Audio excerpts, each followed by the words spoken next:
Welcome, welcome everybody to the Morning Update Show. I'm your co-host Trey Holiday, and we are doing it digital this week. So I hope you guys are enjoying this digital version. You know, our guy Big O always working to make sure we have a show. So I got to throw it on over to my guy, Big O. Hey, what's up, Big O? Hey, what's up? Good morning, Triana. Big news day right now. The Breonna Taylor, the indictment just came out from Kentucky. It looks like one of three officers was indicted there on the charge of wanted endangerment. I think the maximum penalty is like 5 years, and the prosecutor suggested a $15,000 bail, which the judge agreed to.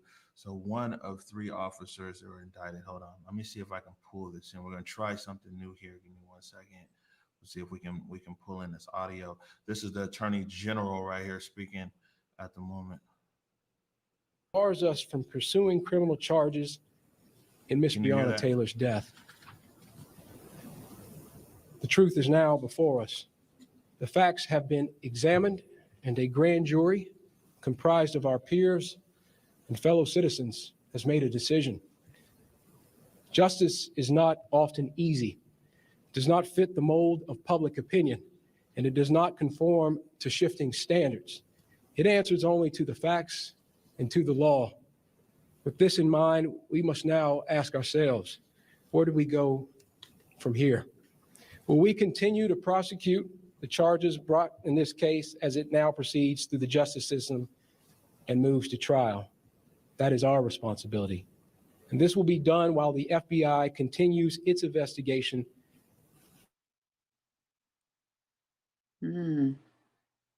Yeah, this is the breaking news out of Kentucky right now. Just breaking right before we went on air here is that one of the three officers have been indicted in the Breonna Taylor case. The indictment charge is wanted endangerment. My understanding is if it's a felony conviction, it's 5 years, and it's the bond right now is $15,000. And currently, people are in the streets right now in Louisville, Kentucky. Yeah, I mean, once again, I think even his press conference kind of speaks to that a little bit. Even him saying, like, look, we are kind of bound to the law, bound by what's already there, kind of the policies that govern, these kinds of cases. We're still bound to that. And it's not being moved by, this kind of voice of the movement. You can hear him kind of indicating that, once again, working within these kind of boundaries results with things like this are the results. So unfortunately, I don't think that the people are happy with this. I think obviously they want more. And so people are out in the streets. Yeah, I mean, what's your personal feelings about this? You've been somebody who followed this. I mean, we've been following this for a while, well before the protests in Seattle. We were covering this on the Morning Update show. I mean, what are your thoughts on this news now that's coming out of Louisville? Well, I think it's important again that bold measures be taken, as we can see, and I know we'll get into it in this episode. You and I, what we just saw in the Seattle City Council last night. This is the way that people need to really move right now, and I think that it's listening to the voices once again of the people, their constituents, the community members who come out and literally keep pressing for change.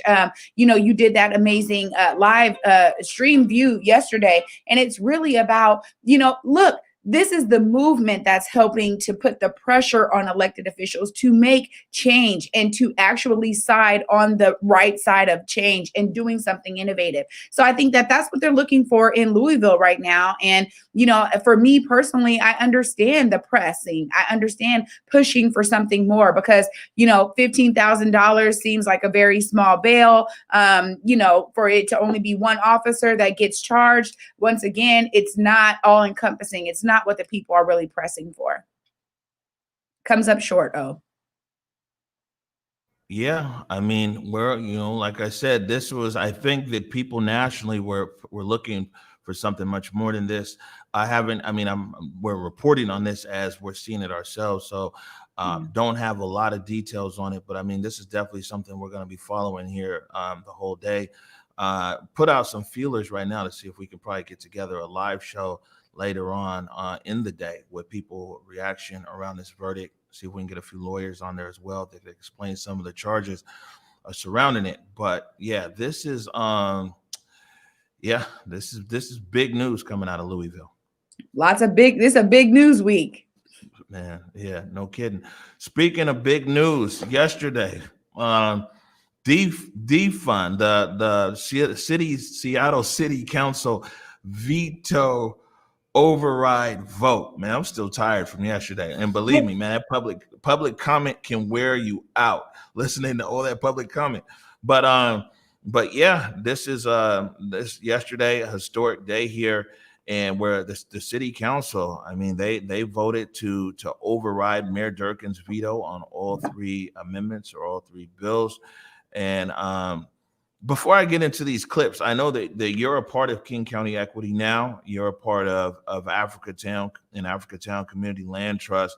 What were your thoughts yesterday when the votes came out? And were you following along? Did you see the progression in the speeches and kind of, following along, or did you just get news of the vote? And then either way, what was your reaction to the votes?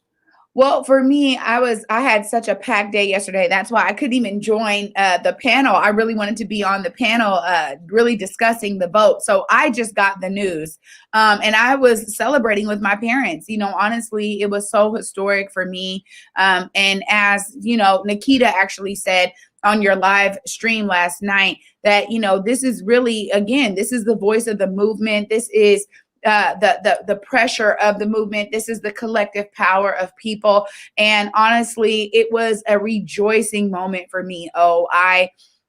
I said to my sons, like, people will remember this day. I do believe that we are really shifting and changing the ways that people understand how to engage with their elected officials, how to be involved in the process, how to care about the decisions that happen in your city and in your community that are eventually going to be affecting you. And so, to be honest, I was overjoyed that at least what they did was the council said, we're going to stand by our initial vote. I was overjoyed by that. Right.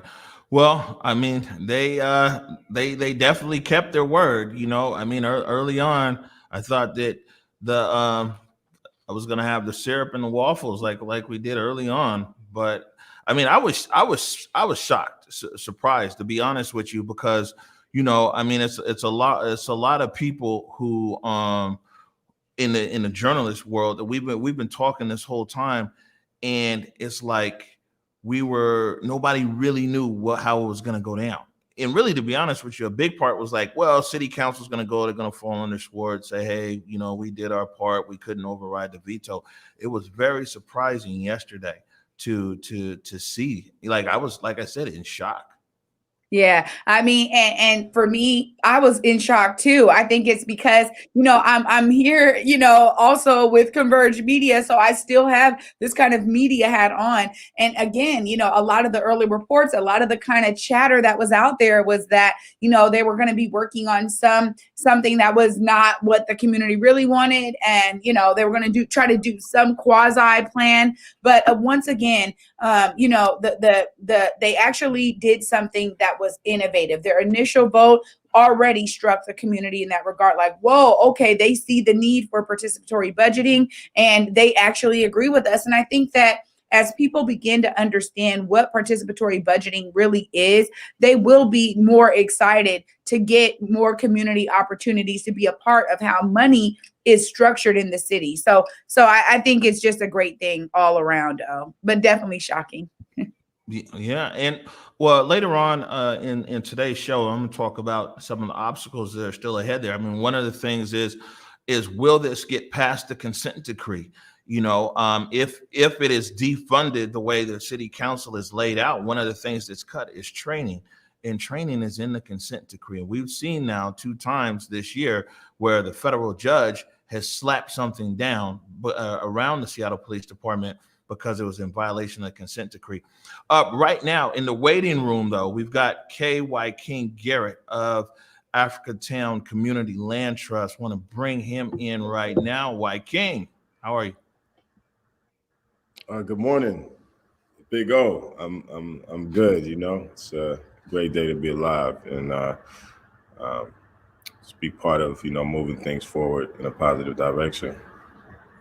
All right. So before we want to talk to you a bit about your reaction from the veto and also what's going on with Africatown Community Land Trust. Of course, the big national news right now, breaking right now, is the news coming out of Louisville, Kentucky, around the indictments. One of 3 officers indicted from wanton endangerment. Sorry, got a lot going on over here. Wanton endangerment. I think maximum is 5 years. He's out on $15,000 bail. What are some of your thoughts now on this news coming out of Louisville?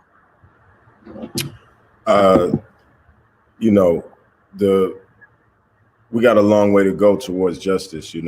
Dred Scott said a black man, and I would say a black woman, don't have no rights that bound to be respected. We've seen that, play out time and time again in these situations where our community is being over policed, and that results in these unjustified murders and people and justice not being served.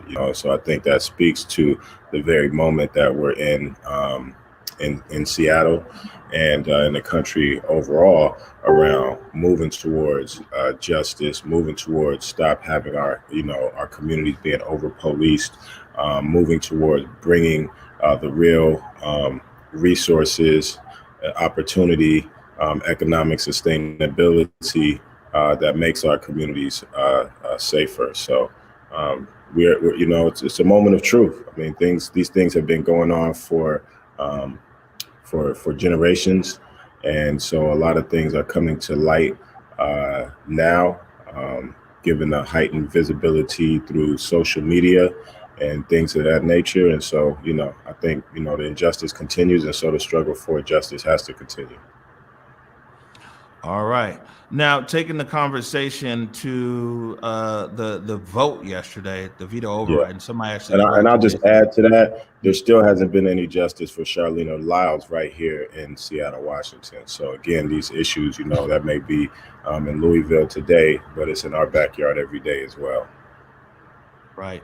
What are your thoughts? What did you think yesterday when you got the news, or maybe you were watching along when the city council overrided the veto? I was surprised that heard a lot of conversations that there was the powers, the status quo powers were working hard to keep the to bring the city council back to a status quo decision, not to override the veto. But I think the city council in this moment again stood on the right side of history, stood behind their initial vote to move towards real, more effective community and public safety strategies that will overall make our communities and the city much safer when those investments that have been going into ineffective strategies of police and prisons are now put into more effective strategies. And there's plenty of research and data that already shows that investments in effective prevention and intervention strategies are a much better return on investment. $7 saved for every dollar into effective prevention and intervention strategies. And again, we know that it's not more police that make Laurelhurst and Medina and Broadmoor and all these other communities safer. It's not more police, and it's not police and officers in schools that make Lakeside a better place for children to learn. It's the actual resources and access to people being able to meet their needs as human beings and what they need to grow and thrive. Right. And, you're a part, Africatown Community Land Trust, and Africatown was a part of King County Equity Now. We hear a lot about King County Equity Now. We don't necessarily hear a lot about some of the different partners that are in there. What's Africatown Community Land Trust's role in this King County Equity Now coalition? What is it that you are looking for as an organization, and what's already happening? Yeah, I think Africa Town was a founding organization in terms of making a clear call for the need for a new normal rooted in equity and to move away from the current Jim Crow apartheid socioeconomic state of affairs that we have in Martin Luther King County. There should never be, a Martin Luther King Jr. County and really Jim Crow apartheid in the same, sentence, except as a solution or a path forward out of that reality that we've been in for generations. And we know that that's the story, and that just is, validated again by the recent statistics that have come out about the wealth gap, right? And the almost $500,000, $500,000 gap between Black families' wealth and white families' wealth in Seattle. And so Africa Town Community Land Trust work is around acquiring and developing land and space so that the Black community that has called the Central District in Seattle home for almost 140 years before Washington was even a state is able to grow and thrive as a part of the future of the city and create new economic and community development models that allow for development without displacement, that allow for, Seattle to really be a world-class city that's inclusive of the communities of the world that have helped make this city, and really to show another path forward. I think that's what Africa Town Community Land Trust has been doing, first with creating an equitable development framework, Africa Town Equitable Development Framework, which the Liberty Bank building is kind of the first example of. We're now moving towards breaking ground on the Africa Town Plaza project across the street from Liberty Bank building, which will be another 132 units. We're working with community partners to bring affordable home ownership, community partners like Homestead Community Land Trust to bring affordable community home ownership into the community, because we know it's not just about being able to have affordable rent, but we also want to see our community, our community members move forward economically and move towards ownership. We say equity is the root word in equitable, and equity means ownership. And then the Fire Station 6, repurposing that as the William Gross Center for Cultural Innovation to really create pathways to the economy and harness the creative and entrepreneurial spirit that's been in our communities, the spirit of innovation, making a way out of no way, which we've had to do throughout our experience here.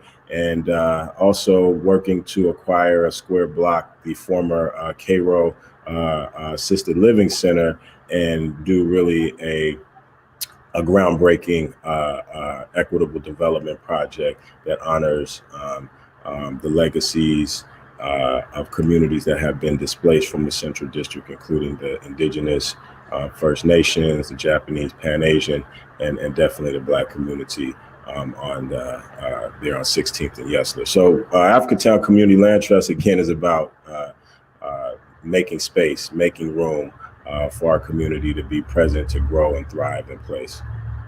Right. Did you have a question, Triana?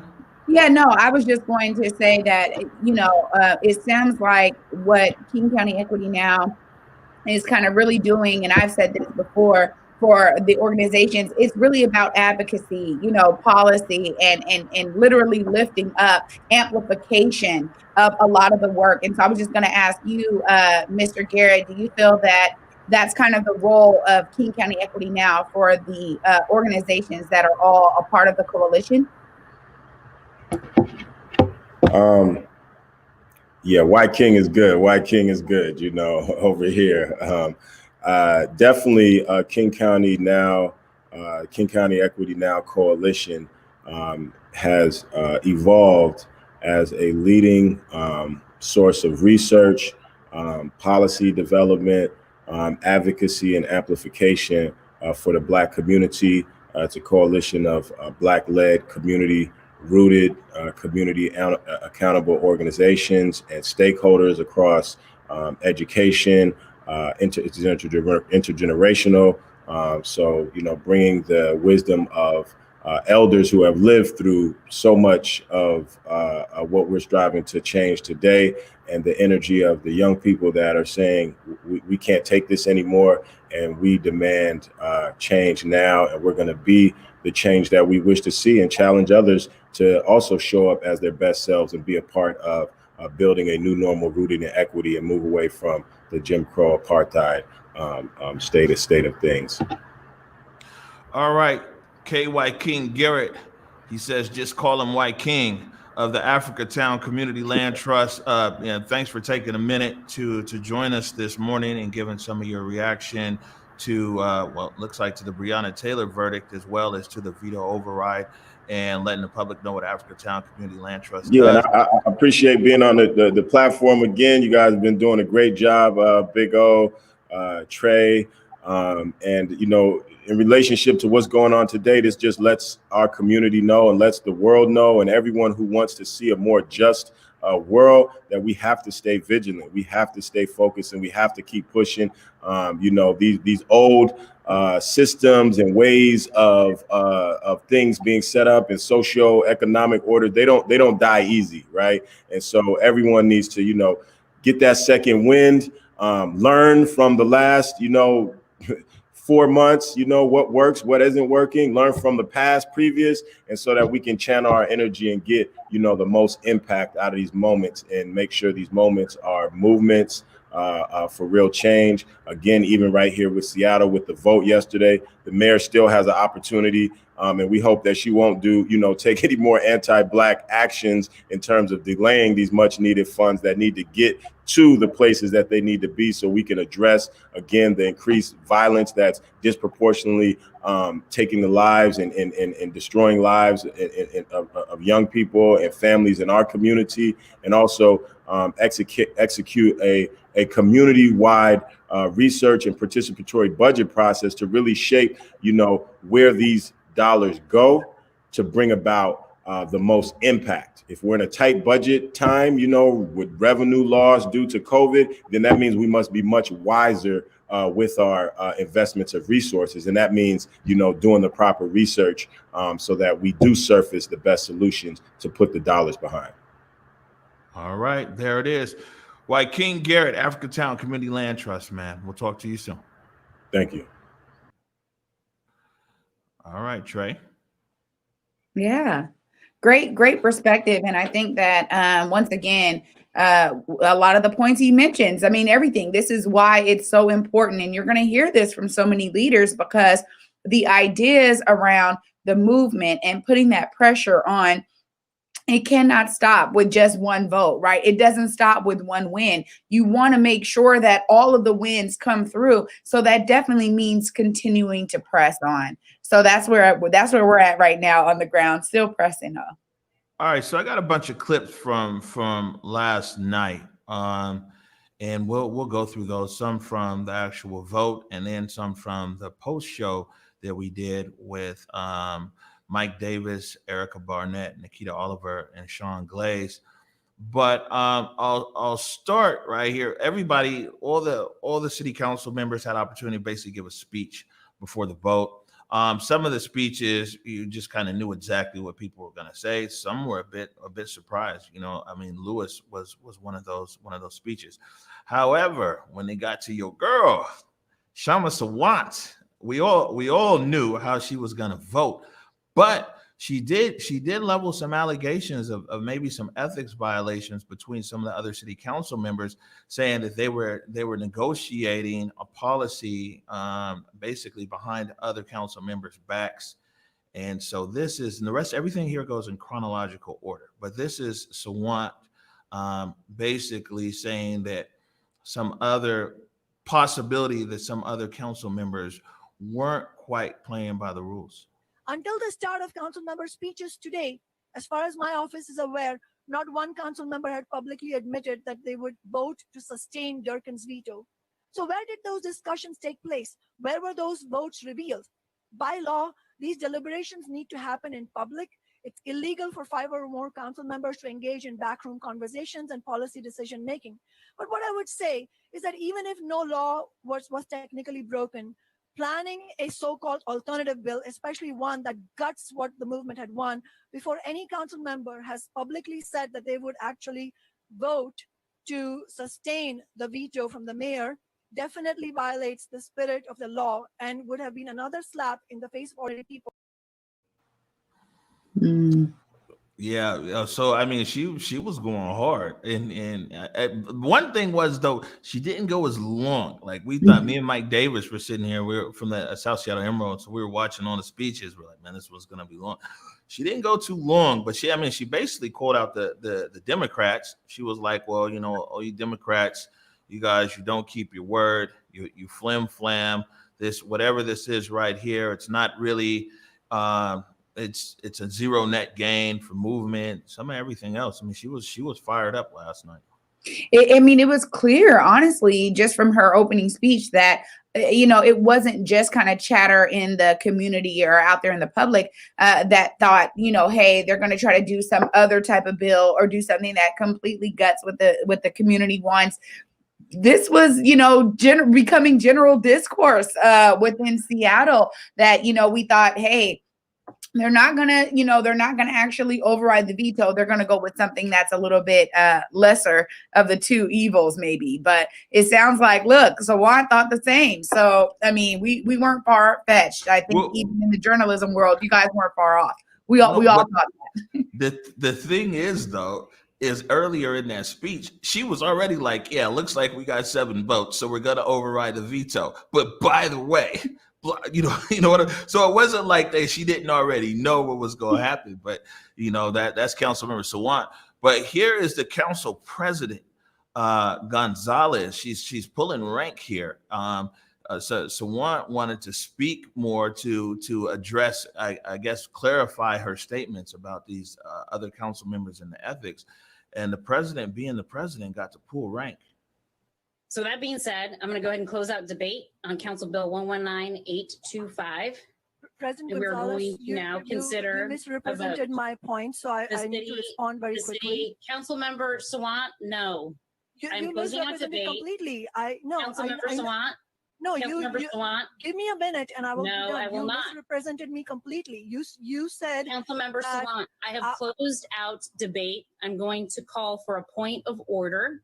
I specifically called for comments by all council members prior to my making comments, and I am closing out debate on this. Yes, but you completely misrepresented me, so I have to I am not misrepresenting anything. I'm not going to debate with you. I'm not going to argue with you. This is beneath all of us. Let's move on.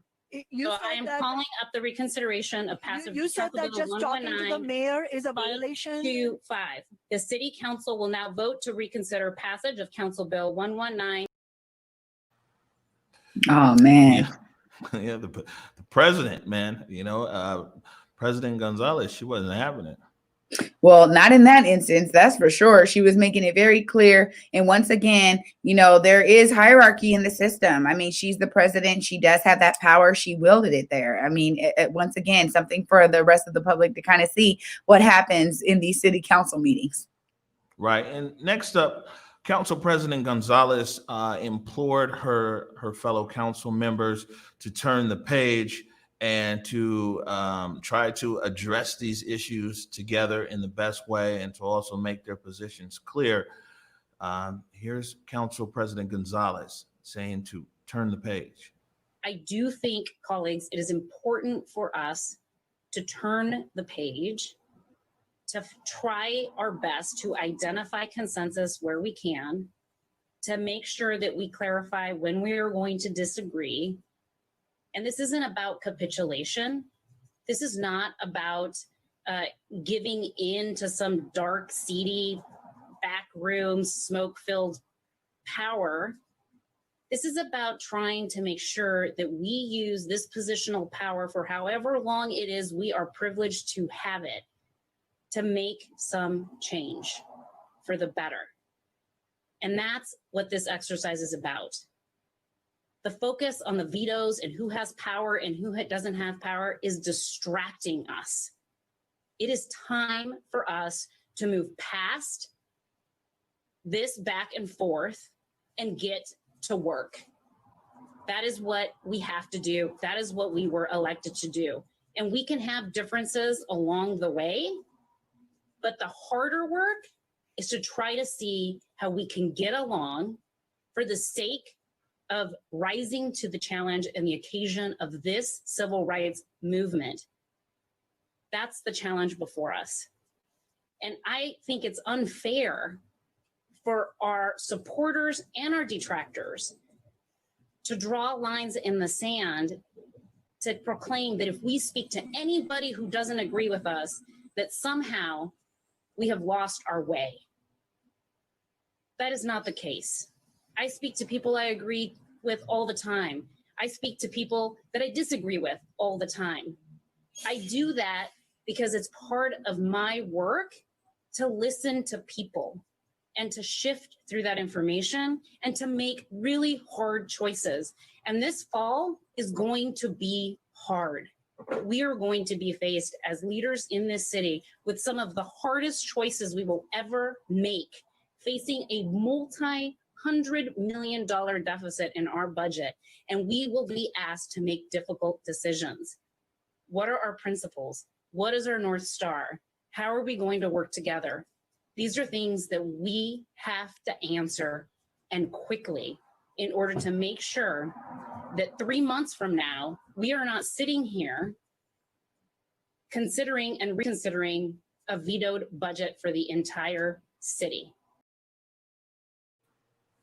All right. So Gonzalez there basically telling everybody to like play nicely amongst each other. Yeah, and literally use your authority and your position of power for real change. I mean, I love how she was saying, like, this is not about, capitulating. This is not about, hey, we're counting down to the whims of these seedy, dark room, smoky room filled group of folks. This is really about community voice, and it's really about using their power. And I love how she said, for however long we have it, for real change. So shout out to her, really standing on her laurels here and listening to the heart and the voices of her constituents. All right. And this is a clip right here that I think everybody saw probably on the news and everything else last night. And we keep hearing this a lot lately of people talking about they want to be on the right side of history. This was Council President Gonzalez. This is right before the vote, said that she wants history to remember her well. So I just want to say, colleagues, as I mentioned yesterday in council briefing, I do intend to vote to override Mayor Durkan's veto of the 3 bills that were passed by the city council during our summer budgeting process. Divestment from a broken policing model is not only the right thing to do, but it is, in my belief, understanding of the facts as previous public safety chair of Seattle City Council and having spent over 10 years of my career as a civil rights attorney and advocating for police reform, I believe that it is the needed course of action and that it is important for us to make sure that we continue to grow public safety by including BIPOC communities and individuals. We need public safety that is centered and invests in harm reduction, not the ongoing status quo of the policing model as we know it in America. City Council's budget actions over the summer was a starting place to get to public safety that truly includes and serves everyone, but especially BIPOC community members. The modest actions that the council took over the summer were necessary and were necessary to begin the process of divesting from law enforcement and carceral systems in order to begin investing in real community safety for all Seattleites, especially BIPOC community members.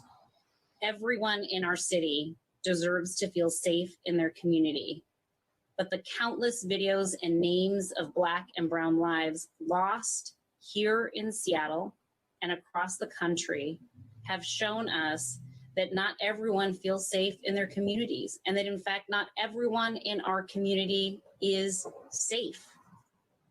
We cannot look away from this, and we can no longer accept the status quo if we truly believe that Black lives matter. When I look back in this moment in time, I want to be able to tell my daughter, who I'm currently holding in my arms, that I did the right thing and that I voted on the right side of history. All right. Yeah. I mean, that right there is powerful. She's holding her daughter. We can see her daughter a little bit at the bottom of the screen there. And honestly, as a mother of two young Black boys, growing up in this world, that is literally why I do this work. And I explained it to my 14-year-old by saying, when he came to Juneteenth and he was able to see the sea of people there. And he said, wow, Mom, I see why you do this. I said, you understand it's late nights. It's a lot of things, but literally, if I don't work hard to ensure that my life force is used to create a better world for you and your brother and your children and their children, what am I doing here? So that really resonates with me, what she's saying, especially when you think about the next generation. All right. So the mayor last night released a statement through spokesperson Kelsey Nyland. This is some of the statement right here. It says, at the end of the day, after previous promises of 50% cut to SPD, the reductions to the SPD budget are almost exactly those proposed by Mayor and former Chief Best, but none of the other issues council admitted are problems have been addressed. So basically, and let me read this one more time. At the end of the day, after previous promises of a 50% cut to SPD, the reductions to SPD's budget are almost exactly those proposed by the mayor and former Chief Best, but none of the other issues council admitted or problems have been addressed. So, I mean, like what the mayor is saying is like through all of this, what was actually cut was about the same as what the mayor proposed. And then it goes on here. For weeks, the mayor has worked with council and offered solutions in an attempt to find common ground. The mayor thought they had built that consensus on many issues in the compromise legislation introduced yesterday. While council members have publicly stated they wanted to work with Mayor Durkan to address issues in 2020 budget, they chose a different path. So, there's a mayor that came out not too long after the vote. And, what people might not know watching here today is that council member Gonzalez basically introduced what's called a backstop bill in case the veto override didn't work. And that bill a lot of it was negotiated with the mayor or the mayor's office. And there was other council members clearly who were aware of this bill and everything else. Of course, that bill was never brought up. That was item number 4, agenda item number 4. They never got to it because the veto override was successful. And so we'll see if the mayor actually is going to hold a press conference or any other further public comment on this. But there's a lot of issues. So here's the thing. So those were those clips, and we're going to get to the clips from the post show. But, the 2021 budget, the mayor's going to unveil that early next week, right? So that's just right around the corner. One of the things I brought up earlier is that the consent decree. Now, there's two different things. The city council can say, okay, well, we want to the police to cut this. People talk about 100 officers or cut training or this and that. It's still up to the chief of police to work within this pot of money, if I'm understanding it correctly. So it doesn't necessarily have to do, city council can't necessarily run the police department. That's the chief's job to run the police department. They can say, well, we want you to cut 100 police officers. The chief very well might find budget cost or savings through doing something else. But let's just say that it goes along with what's being put out there. The consent decree, there's training that's built into the consent decree. Now, we know that there can be no changes to anything with SPD that's already in the consent decree without it going through the federal courts. We saw that earlier with the legislation to ban the tear gas and some of the less than lethal munitions. In the final hour, in the 11th hour, the Trump administration took it to court, and the federal judge slapped that down. So even though the city council passed that tear gas ban unanimously, right hours before it was supposed to go into implementation, a federal judge slapped it down because it's in violation of what's in the consent decree.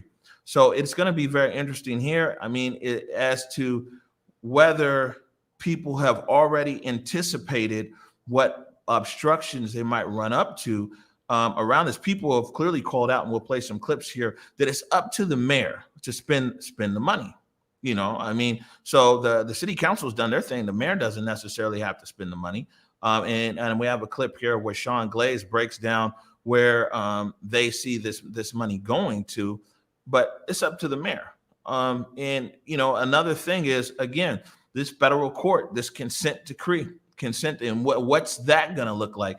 Is the federal government now going to take the city of Seattle to court, saying that by this budget here, they violated consent decree within the police? So, I mean, this is an onion that just keeps on peeling.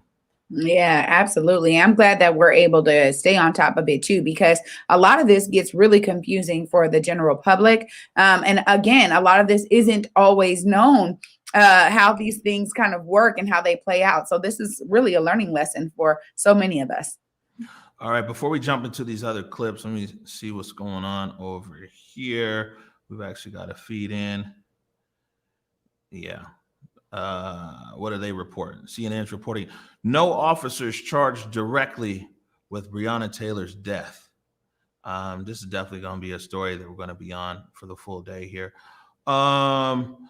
Back to the override vote. So we did a post show last night, and in the post show, like I said, had Nikkita Oliver, Sean Glaze, Erica Barnett, Racias for Crank and Publicola.com, as well as Mike Davis from the South Seattle Emerald. So we had a discussion there.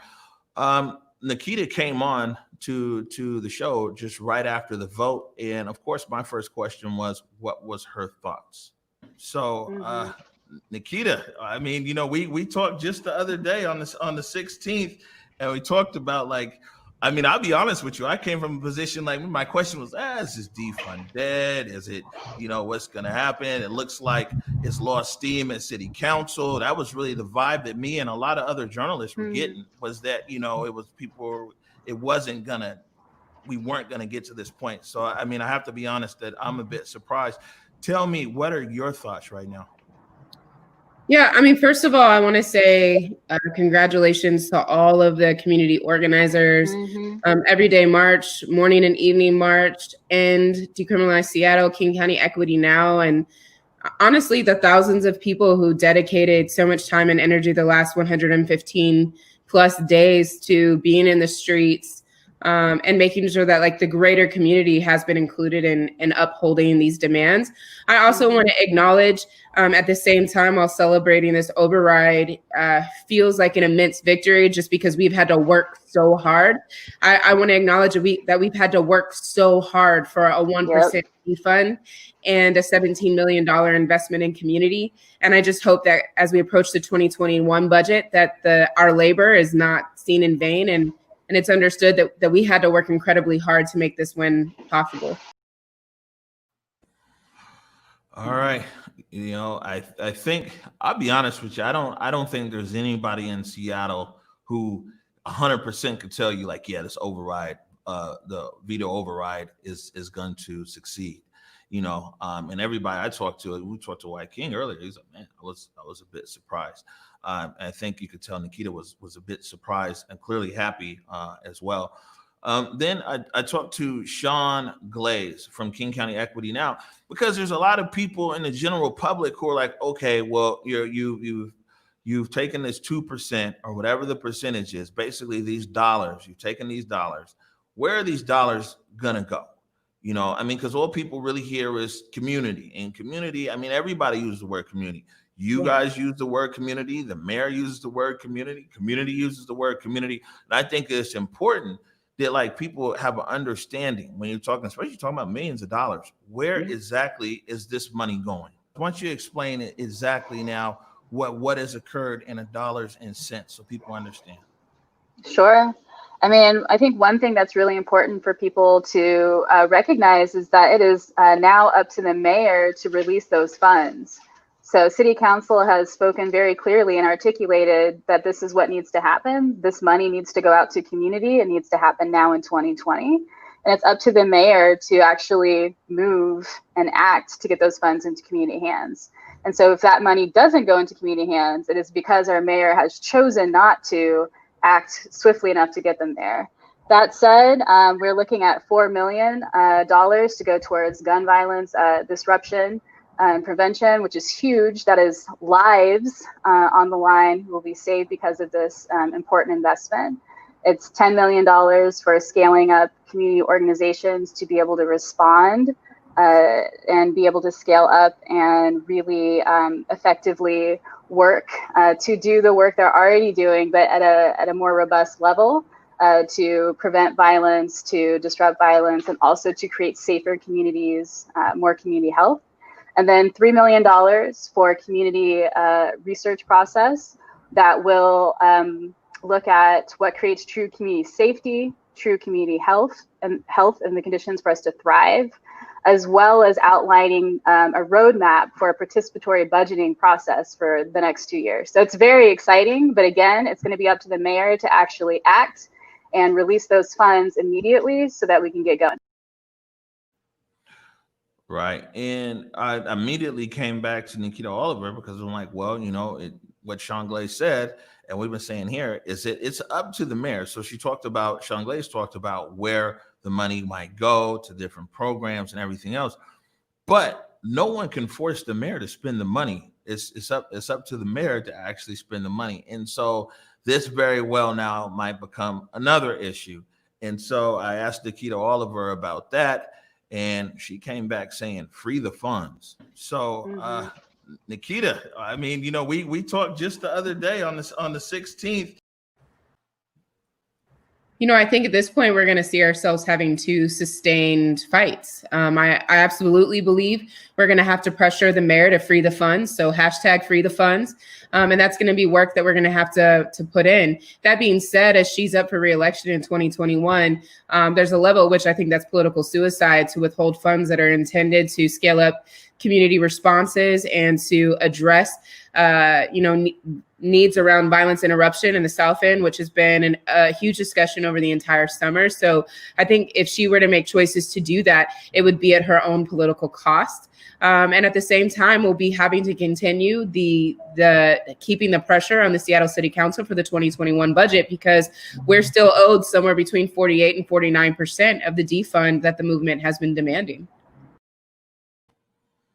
All right. So Triana, your organization, you guys work with City Hall a lot.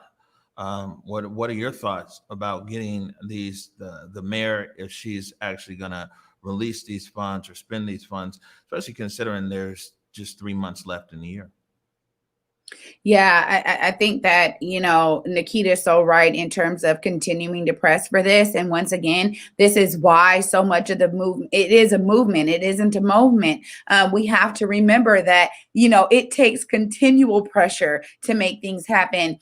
Folks were, celebrating, oh man, they're going to give you guys Fire Station 6, give it to Africatown Community Land Trust. It's been in the works for almost 5 years. But here we are months later, we still don't have the keys, right? So all of these things, we have to continue to press for them, because unfortunately what we've seen in dealing with the city, there's a lot of bureaucracy, and it really provides these kind of layers of insulation when it comes to just pulling the trigger and doing what's right. So she's absolutely right. There's definitely going to be more work as we are continuing the work to ensure that these demands actually come into community. So we'll keep fighting for every little piece, every little part until we get them all. So she's right about the continued work. All right.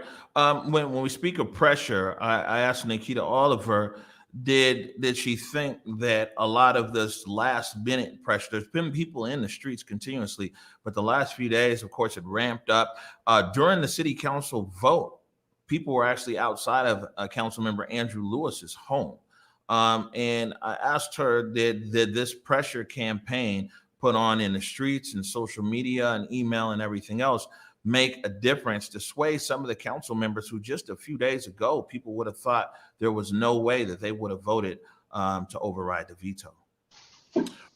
Why is it, Nikkita, if you can tell us? I mean, it seems like some of these council members, they came to this decision last minute, at least to us, it seems like. I mean, do you think that some of this pressure, we listened to the calls, although the calls a lot of times are weighted, but we listened to a lot of the calls. We saw a ramp in emails and in messaging, social media. Do you feel that like social media has impacted, or this last minute push impacted some people's votes here? Absolutely. I believe the mobilization of community, making it very clear what residents in our city are expecting of our council, and in particular, expecting of our legislative branch. It is a part of their power to override the mayor's veto. I mean, that is a part of the checks and balances. And they stated very clearly in June, 7 of 9 of them, that they were riding with the Black Lives Matter movement. And so I think the public pressure calling them to hold to their word certainly was an immense part of that. Everything from social media to nightly and daily morning mobilization in the streets to phone calls and emails was a major push. And to be quite frank, council members like Andrew Lewis, and he even said in his vote today that he didn't agree with certain things. We were unsure where he was going to land. And there was just an immense amount of organizing to chase down those votes to ensure that we were able to get this meager win. All right. So, I mean, it's been a big pressure campaign. Clearly, people have been in the streets for over 100 days. And there's been a lot of pressure from both sides. And during the show, I mentioned that SPOG said that they had 180,000 signatures. We saw like SPOG release a lot of different ads online telling people stop defund. There's other organizations, a lot of business groups and everything else that as well brought pressure to bear to the city council members. And clearly these city council members felt that the majority of the people, the majority of their constituents wanted them to override this veto. Yeah, absolutely. And I think this is a great example for people to understand this is what it takes. A lot of the times, like right here, we talk about in the Black community often that, we're never given anything. We have to work for everything. We have to fight for everything, right? There's always this understanding that nothing will be given to you or handed down just because it's the right thing to do. And this is a sliver of the Black lived experience in America. It really is, where, look, we have to be better. We have to be stronger. We have to be this. We have to be that. We don't get to make any mistakes because we don't get those second chances. And so really, this is mirroring a lot of that, where it's like, look, we understand that people have this idea now, hey, equity is the right way to go. We need to be doing things more equitably, but we still have to continue to put that pressure on because we don't want anybody slipping into the old normal. All right, my last clip here with Nikkita, you saw in the previous clip, she talked about the movement. We've been hearing people say the movement for a while now, really for a long time, but especially around the Seattle protests. And I asked her, well, what is this movement? Is the movement sustainable? Where is this movement going? I mean, the Black Lives Matter movement has been sustained since the murder of Trayvon Martin. And we've seen multiple uprisings in our city. And I think, like Erica said, I actually think the city council right now is a reflection of where our city's priorities are as how it looked from an electoral position. Reality is, though, that if it wasn't for the movement, these electeds would not have voted in the direction that they did. So, the movement is strong. I think that what will happen while this particular vote presents a very minor victory, it will actually further embolden people to remain engaged through the 2021 budget cycle. And that's actually what I think is most important about this moment, is that people are seeing the ways in which we can be effective as residents, that when we galvanize community, that when we organize, that when we have a shared message, vision, and goal, that we do have the power to make electeds do what is best for our community. And so that is actually really, for me, the significance of this moment. Regardless of what the electeds chose to do here, the truth of the matter is the strength of the movement has been revealed. Any thoughts, Triana?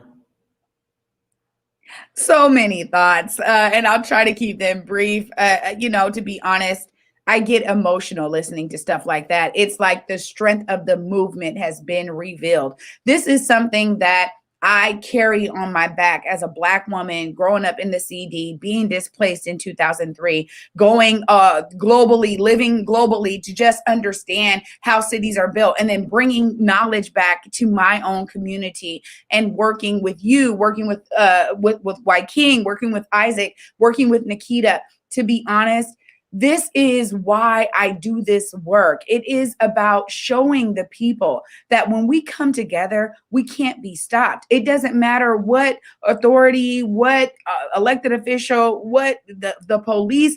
I feel like people power is something that we need to remember we have. And this is another example of that.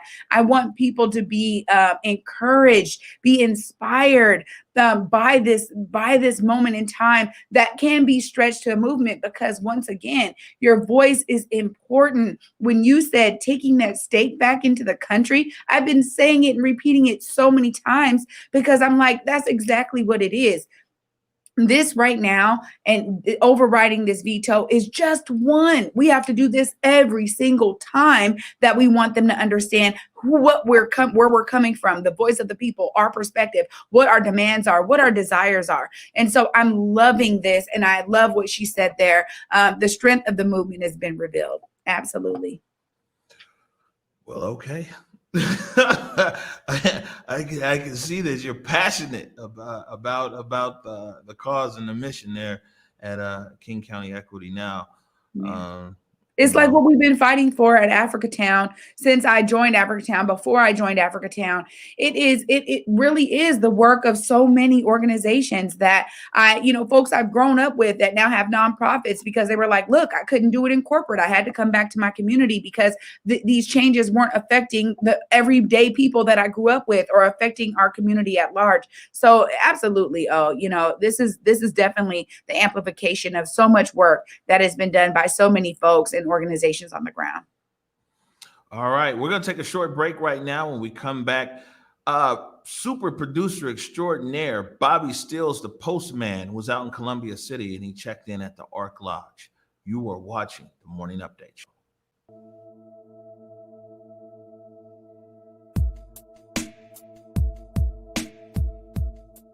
ConvergeMedia produces culturally relevant content for Black and urban audiences. Our coverage is raw, transparent, and objective, praised by community leaders, government officials, and residents. Support ConvergeMedia today via Venmo, CashApp, or PayPal at ConvergeMedia.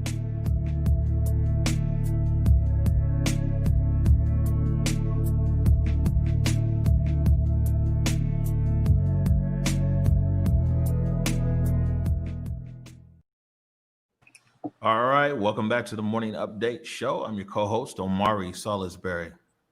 And I'm your co-host, Trey Holiday. What's up, Bo? Oh, so before we get into this segment that Bobby put together, I want to go back in over here. We're listening in on this national news. Let's see if we can pick it up certainly. there. And they feel that this is outrageous. The indictment handed down, which has nothing to do with Breonna Taylor's death, has to do with the endangerment of 3 people in an apartment next door to hers. Don Lemon, thank you so much. Our special coverage will continue right now with Kate Baldwin. This is CNN Breaking News. Hey there, everybody. I'm Kate Baldwin. Thank you so much for joining us this hour. We are going to continue following this breaking news in the police killing of Breonna Taylor. A grand jury's decision announced just moments ago, saying that only one of the 3 officers involved in the shooting is being charged. Former detective Brett Hankinson. He's indicted on 3 counts. Well, this is a story that is definitely not going anywhere. And people are already in the streets down in Louisville. Well, I was just going to say that it also echoes what we were just talking about before the break, that, this is a continual thing. Every time, when we hear these verdicts, I can imagine that the new normal means people are going to get to the streets when they don't agree. People want their voices to be heard. People are not always in, these kind of organized institutions that allow for them to participate. So it means people getting out in the streets, man. Well, they're definitely out in the streets. I mean, like I said, this news was breaking right when we came on air. And so I don't want to overspeak or underspeak on anything, but I'm gonna study up on it. Maybe, like I said, see if we can put together a live show later on in this evening and get some actual feedback from people locally, how they feel about this verdict. I have Sean Nicola Lawrence, who just posted here that they declared a state of national emergency down there. Yeah, well, they declared it a while ago when they activated the National Guard in the city of Louisville, and they started putting up barricades and things like that 2 days ago. One of the reporters I know down there said that they believe that they got tipped off as to what the verdict was going to be, and so they started those preparations down there well in advance, knowing what the verdict was. So we'll continue to cover that. Shifting gears away from politics and social change for a moment. So it's a lot happening. COVID has been impacting a lot of businesses, and big and small. We just saw that Columbia, the clothing company, Columbia Sportswear, down there right across the street from McDonald's on 3rd Avenue, man, they're closing for good in downtown Seattle. And there's a lot of business. I was in Columbia Tower yesterday, me and Nikki Barron, and it's a lot of restaurants in there that just closed up. I mean, it's a lot of business that's closing in Seattle. Over 100 businesses have shuttered their doors, majority of it due to COVID. One business that's still open, though, is Ark Lodge, and they're holding on. It's out there in Columbia City. I know that you have done a bunch of events there. Bobby Steele's caught up with the guys over there at the Ark Lodge. Their building is up for sale at the same time that they don't have any ticket sales going on, and they're trying to build awareness because what they want to do is be able to stay, ideally buy the building, but if not, be able to stay in the building through the remainder of their lease. Okay, my name's David McRae, and I'm the owner-operator of Columbia City's Ark Lodge Cinemas here in Columbia City. I've lived in Beacon Hill since the 1980s. Do you have any insight into the history of this building and it being a cinema or a theater? So to give history to it, this was built in 1921 as a Masonic Ark Lodge. And the way that the Masons had for their meeting spots and all that, they had their neighborhood meeting places, which were called Ark Lodges.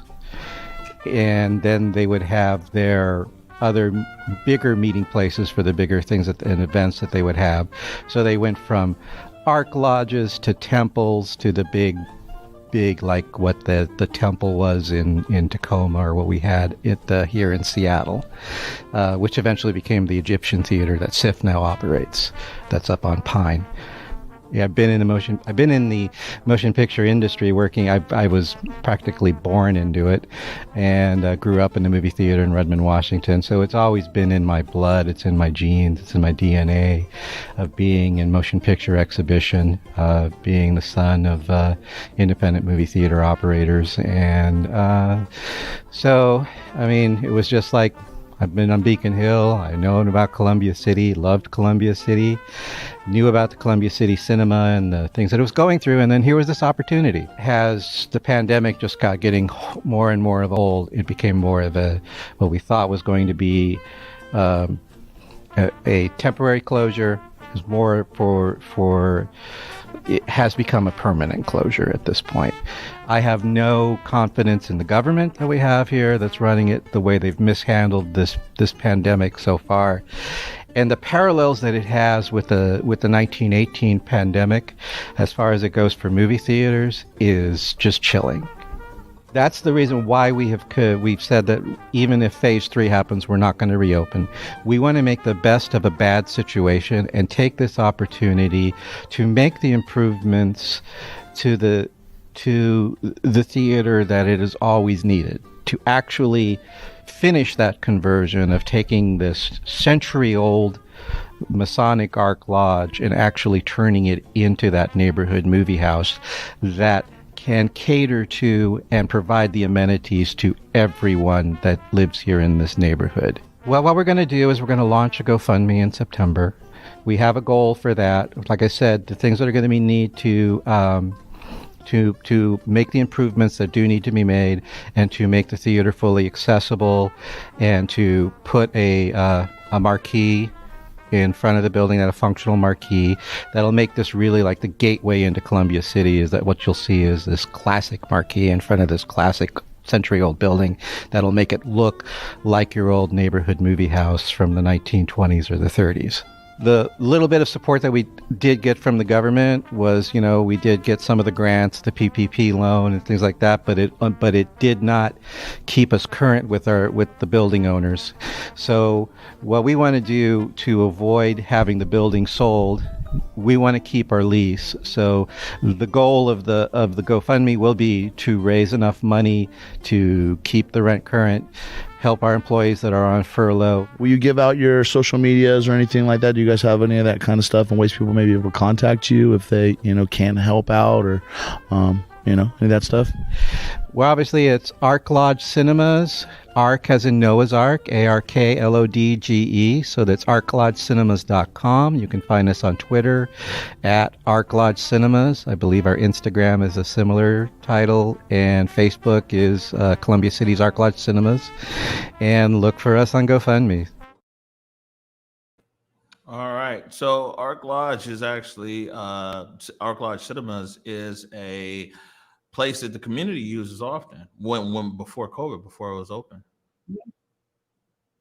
Yeah, absolutely. And so I'm really hoping that, that they can get some more awareness around their GoFundMe campaign. Again, one of the things that I think is kind of a convergence of its own volition is, as this movement is kind of pressing forward, we still have a lot of the normal development and kind of city stuff that happens behind the scenes. So I'm glad that we're able to elevate this issue because that is a beloved community space. And I'm really hoping that it can stay within community. One thing I know community doesn't want right now is major for-profit developers coming in to our communities, our beloved communities, and, bringing in these developments that don't really represent the characteristics of the community. So I really am hoping that Ark Lodge can be saved and that it can be purchased within the community and used as a beloved community space.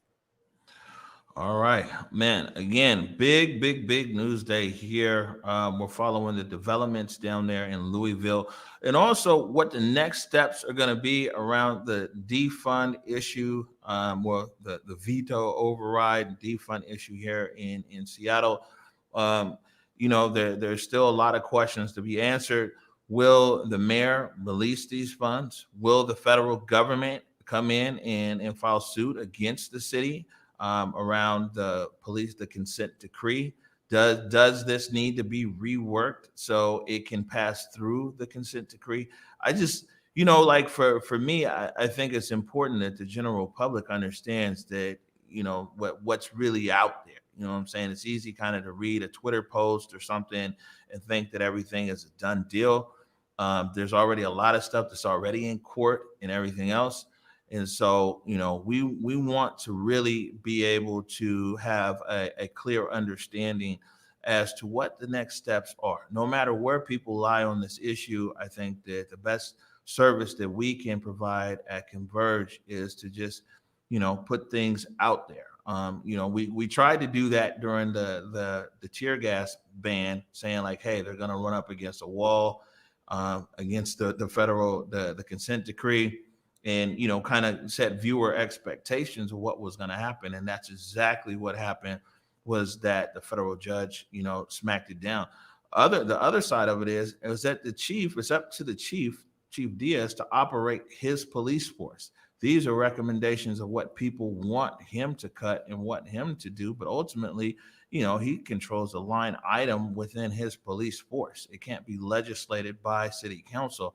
So, it very well on the flip side might be up to him of whether he's like, oh, okay, well, we need to keep training. Let me cut from somewhere else that people didn't identify. So there's still a lot of unknowns before I think you can put a fork in it, as they say, and consider this as a done deal. And beyond that, Mayor Durkan is unveiling her 2021 budget early next week.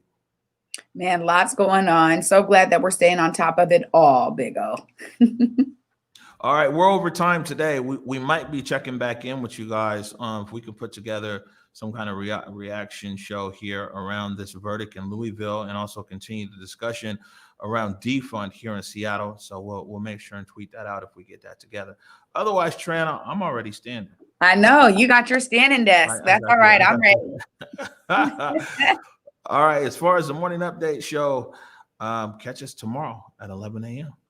Lift every voice and sing till earth in heaven ring with the harmonies of liberty. Let our rejoicing rise as the listening skies. Let it resound loud as the rolling sea.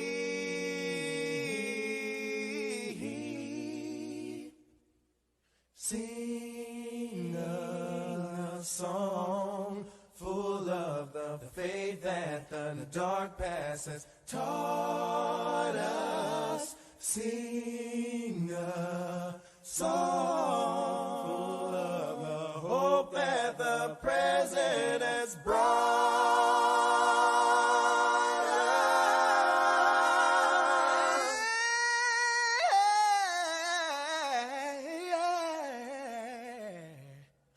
Facing the rising sun of a new day begun. Let us march on till victory is won. Sing it again now.